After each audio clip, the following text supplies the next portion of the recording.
Gold, trusted gold buyers. మీరు తాకట్టు పెట్టిన బంగారాన్ని విడిపించి ఈ రోజు ఉన్న మార్కెట్ ధరకు కొనబడను.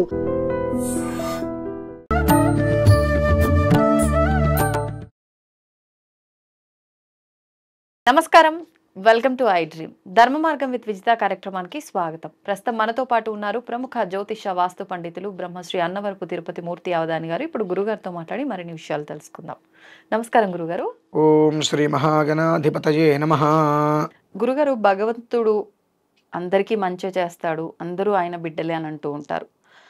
అందులో భాగంగానే భగవంతుడికి మా బాధ చెప్పుకుందాము అనో, లేకపోతే భగవంతుడు మంచి చేస్తాడనే చిన్న స్వార్థంతోటో ఎక్కువగా పూజలు చేయటం, ఆలయాలకు వెళ్ళటం, ఇవన్నీ కూడా చూస్తూ ఉంటాం. ప్రతి నిత్యం ఆలయానికి వెళ్ళే వాళ్ళు కూడా ఉంటారు.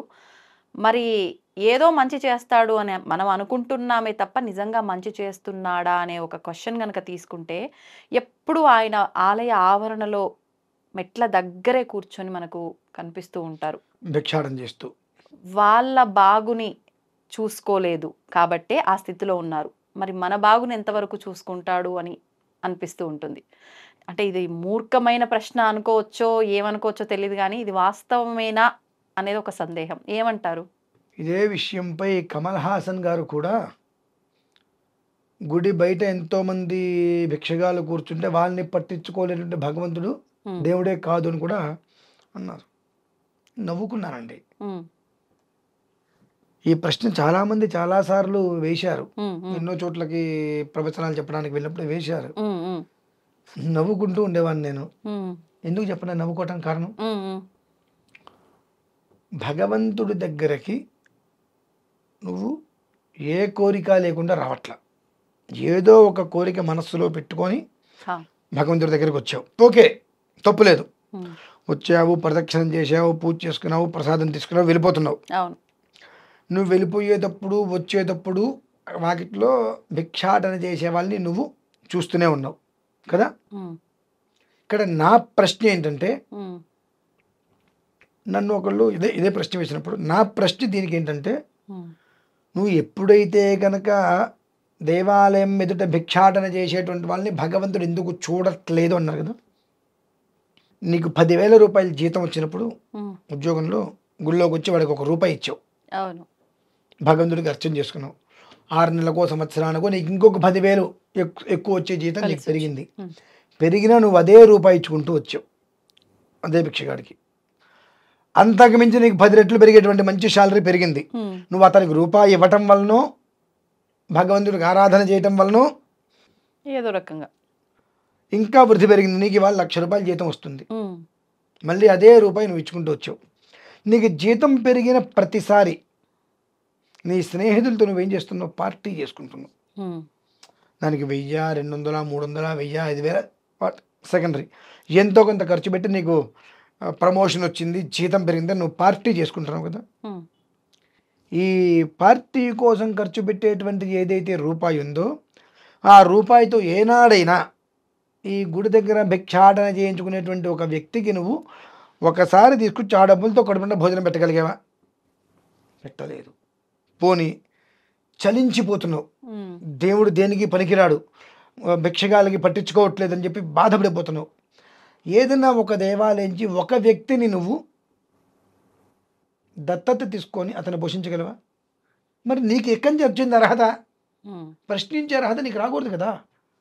నీకు ప్రశ్నించే అర్హత రావాలి అని అంటే నువ్వు ఆ చలించి జాలిపడ్డప్పుడు నువ్వు ఏదైనా ఒక ప్రయత్నం, నీ ప్రయత్నానికి నువ్వు వాళ్ళకి ఉపకారకరంగా ఏదైనా చేస్తూ ప్రశ్నించు.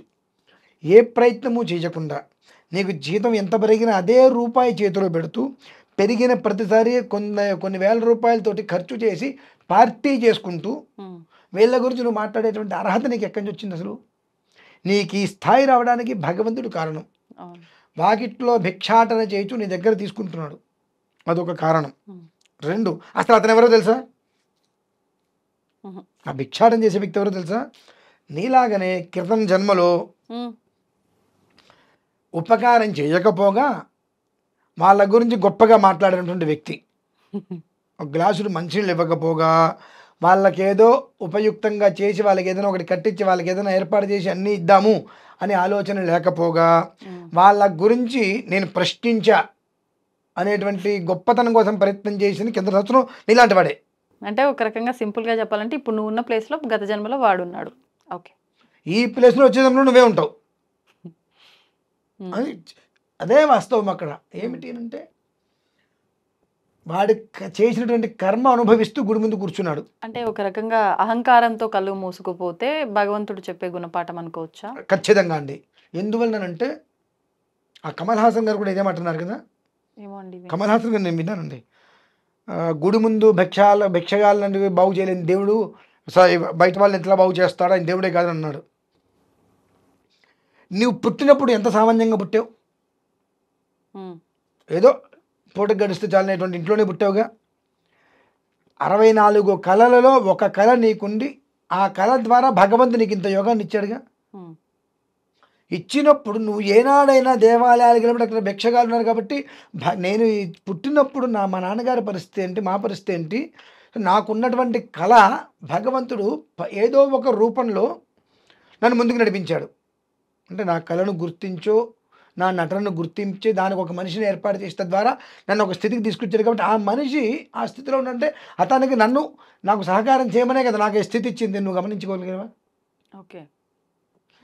సాటి మనిషికి సహకారం చేసేటువంటి స్థితి నాకు ఇచ్చాడు భగవంతుడు. అంటే డైరెక్ట్గా భగవంతుడే వస్తే మనం చూడలేము, నమ్మలేము, మన కళ్ళు మూసుకుపోతాయి కనుక ఆ ఒక్క విద్యుత్ శక్తికి భగవంతుడు రాలేక దైవం మానవ రూపం కురు అన్నట్టుగా భగవంతుడు నన్ను ఈ పొజిషన్కి తీసుకొచ్చేయడం వలన అట్లాంటి వాళ్ళ నలుగురికి సాయం చెయ్యమని చెప్పి మనం చేస్తున్నామా? చేయకపోగా అహంకారంతో కూడుకున్నటువంటి మాటలు. ఈ మధ్య కాలంలో ఇంకా అలా అడుక్కునే వాళ్ళ దగ్గరే కోట్లు ఉన్నాయి, పెద్ద పెద్ద బంగ్లాలు ఉన్నాయి, ఇలాంటిది ఒకటి ఎక్కువైపోయింది. వేరు. అందుకే వాళ్ళకి డబ్బులు ఇవ్వకూడదు, తినడానికి మాత్రమే పెట్టాలి, ఇలాంటి ధోరణి కూడా డబ్బులు ఎక్కువైపోయింది. ఇవ్వలేదు, తినడానికి కూడా ఏది పెట్టలేదుగా.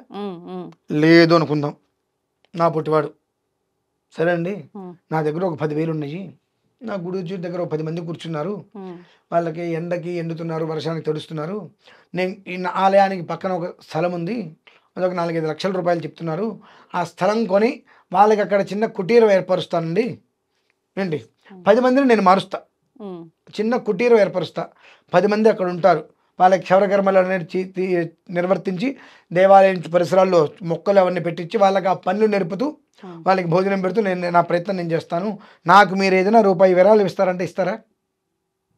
మరి మాట్లాడారు, అది ఎక్కడి నుంచి వచ్చిందండి? కేవలము ప్రతి ఒక్కరూ కూడా ఏ విషయం గురించి మనం మాట్లాడటం మొదలు పెడితే ప్రపంచం మన వంక చూస్తుంది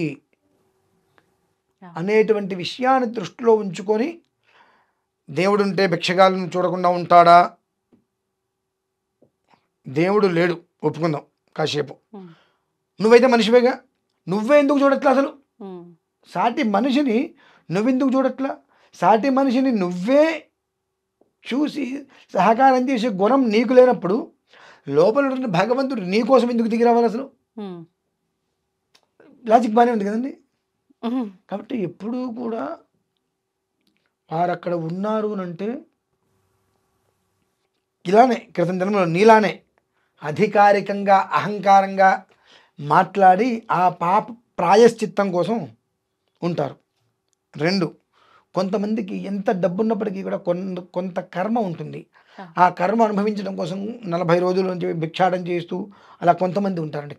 అరుణాచలం వెళ్ళండి, మొత్తం దాదాపుగా పెద్ద పెద్ద సాఫ్ట్వేర్లు ఎండీలతో సహా అక్కడికి వచ్చి 40 రోజులు వాటి భిక్షాటం చేస్తూ ప్రదక్షిణ చేసి వెళ్తూ ఉంటారు. అది ఎందువల్ల చేస్తారంటే నేను ఏదో చేయరాని దోషాలు చేసి ఉంటా, ఈ పాపం వల్ల నా తర్వాత జనరేషన్ నా పిల్లలకి ఎలాంటి అనర్థం కలగకూడదని చెప్పి పాప ప్రక్షాళన కోసం భిక్షాటం చేస్తూ అక్కడ దొరికింది తింటూ కోట్ల రూపాయల అధిపతులు నేను చూసి అక్కడ కోట్ల రూపాయల అధిపతులు ప్రతిరోజు సాయంత్రం సంధ్యా సమయంలో ఒక ప్రదక్షిణం చేస్తారు, అక్కడ దొరికింది తింటారు, ఉన్న చోటు పడుకుంటారమ్మా. అందరినీ మనం భిక్షాటం చేసే వాళ్ళు అనుకోకూడదు. ఆ రూపంలో కొంతమంది ఋషులు ఉంటారు. ఎందువల్లనంటే మన ఒక్క పూర్వజన్మ నుంచి వచ్చే పాపాలు ఏవైతే ఉంటాయో ఆ పాపాలని మొత్తం తీసేసుకొని మనకు యోగాన్ని ప్రసాదించడానికి కూడా కొంతమంది ఉంటారు అక్కడ. అందుకని మనం వాళ్ళని చులకనగా ఎప్పుడు నువ్వు మాట్లాడావా నీకు నెక్స్ట్కి పట్టే గతదే, ఆ పక్కన ప్లేస్ ఒకటి ఖాళీగా ఉంటుంది, అది గుర్తుపెట్టుకో.